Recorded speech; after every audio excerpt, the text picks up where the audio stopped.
ശൈലജ ടീച്ചർക്കെതിരെ വീണ്ടും അധിക്ഷേപം. RMP നേതാവ് KS ഹരിഹരനാണ് അധിക്ഷേപ പരാമർശം നടത്തിയത്. ടീച്ചറെ ഒരു പോർണോ വീഡിയോ ഉണ്ടാക്കി ആരെങ്കിലും ഉണ്ടാക്കും? അത് മഞ്ജു വാര്യരുടെ പോർണോ വീഡിയോ ഉണ്ടാക്കിയത് നമുക്ക് കേട്ടാൽ മനസ്സിലാവും. വടകരയിൽ UDF RMPI നേതൃത്വത്തിൽ CPIM-നെതിരെ സംഘടിപ്പിച്ച പ്രതിഷേധ പരിപാടിയിലാണ് RMPI നേതാവ് ഹരിഹരൻ ഈ വാക്കുകൾ പ്രയോഗിക്കുന്നത്. പ്രതിപക്ഷ നേതാവ് VD സതീശനടക്കം വേദി പങ്കിട്ട പരിപാടിയിൽ സ്ഥാനാർത്ഥി ഷാഫി പറമ്പിലും T സിദ്ദിഖ് MLA-യും KC അബു, ലീഗ് നേതാവ് PMA സലാം എന്നിവരും പങ്കെടുത്തിരുന്നു. ശൈലജ ടീച്ചറെയും മഞ്ജു വാര്യരെയും ഒരുപോലെ അപമാനിക്കുകയാണ് KS Hariharan.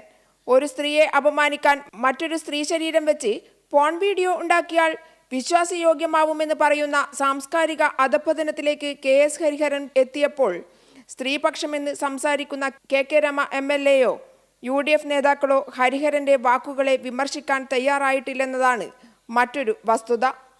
PV Joshila, Kairali news, Kozhikode.